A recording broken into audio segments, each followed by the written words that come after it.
Hook, she was passed over for a promotion because she had a child and reported it. A husband planned the exact opposite of what his wife asked for on her birthday and called her ungrateful. And a woman who cared for her sister's dog for an entire year watched him get taken away the moment she had gotten attached. 3 stories. 3 verdicts. Let's get into it. Welcome back to Confession Loop. Today's stories are a little different. These come from real, everyday situations that people just like you have found themselves in. The kind of moments where you are left wondering, was I wrong? Was I right? Or does it even matter anymore? Drop your verdict in the comments after each one. Story 1. The promotion, setup. She has worked at the same company for 4 years. 6 months ago, her manager pulled her aside and told her she was being considered for a senior position. She was thrilled. She threw herself into it completely. Extra projects. Late nights. Every additional responsibility she was given she handled without complaint. She wanted to prove she was ready. Last month the promotion was announced. It went to her colleague James. James had been at the company for 18 months. She was devastated but stayed professional. She did not cause a scene. She did not say a word out of place. Then she found out the real reason. Her manager told her privately that James had been chosen because he seemed more committed. The reason she seemed less committed? She was a single mother to a 5-year-old. She reported it to HR immediately. They investigated. The decision stood. Her manager was spoken to privately. That was it. James found out she had filed the report. He has barely spoken to her since. Her manager's attitude toward her changed noticeably.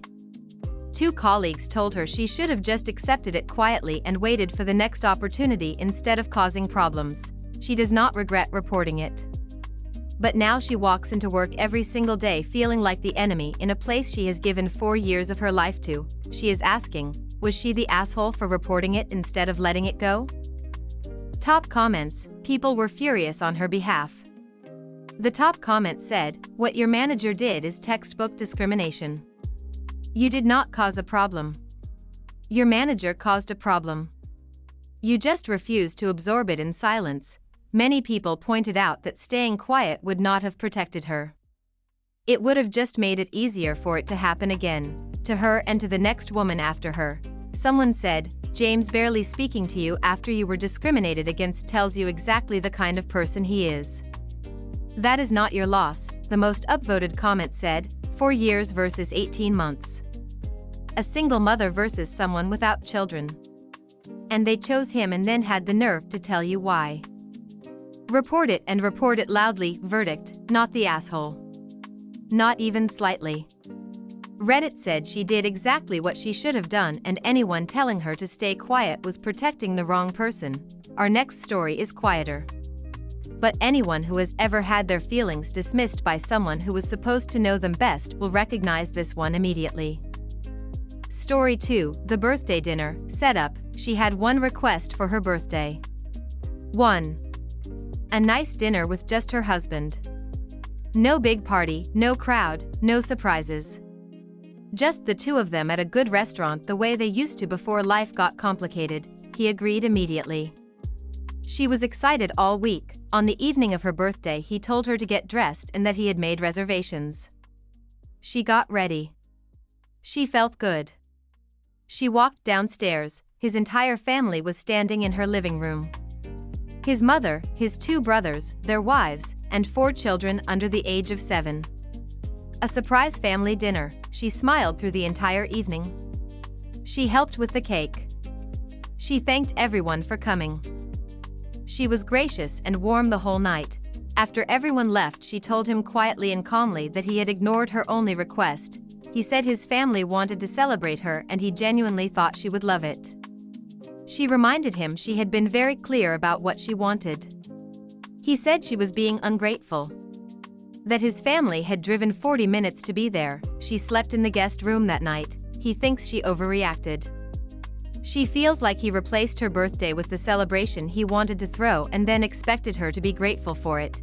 She is asking, was she the asshole?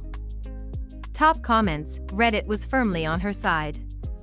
The top comment said, "You told him exactly what you wanted. He heard you and did the opposite. That is not a mistake. That is a choice." Many people pointed out the detail that stings the most. He said she was ungrateful. She spent the whole evening being gracious and warm to people she did not invite to her own birthday. Ungrateful is not the word, someone said. A surprise that ignores what someone specifically asked for is not a gift. It is a statement that your preferences do not matter. The most upvoted comment said, "The fact that he led with his family driving 40 minutes instead of acknowledging that you were hurt tells you everything about who he centered that evening. And it was not you." Verdict, not the asshole. Reddit said her feelings were completely valid and a real apology, not a defense, was owed, and our last story today is the one that will stay with you. Because it is not really about a dog. It is about what happens when you give everything to someone else's responsibility and then have no right to grieve when it leaves. Story 3, The Dog. Setup. A year ago her sister called in a crisis. She was going through a difficult divorce and could not keep her dog Bruno in her temporary housing situation. She asked if she would look after him for a while. She said yes without hesitation. For 12 months Bruno lived with her. She paid for everything. Food, vet visits, vaccinations, grooming, training. She walked him twice a day without fail. She built a routine around him, a life around him, and somewhere along the way she fell completely in love with him. Then last week her sister called. She had her new apartment. She was coming to pick Bruno up. She panicked and asked if they could talk about it. Her sister said there was nothing to talk about. Bruno was her dog. She offered to buy him. Her sister refused. She asked about shared custody, even just visits.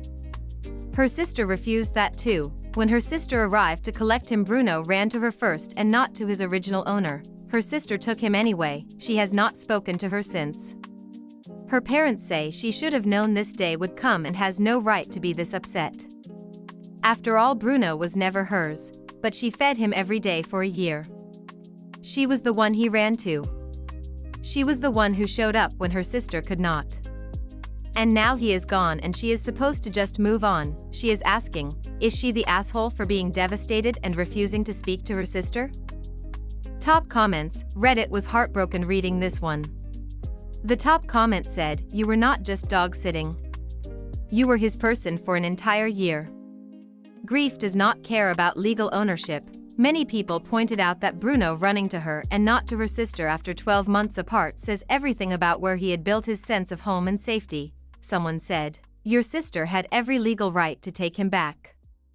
That does not mean the way it was handled was kind. Refusing even a single visit was unnecessary and cruel." The most upvoted comment said, "You did not lose a dog you were watching. You lost a dog you raised, loved, and built your daily life around. Your parents are wrong. You have every right to grieve this, a verdict, not the asshole."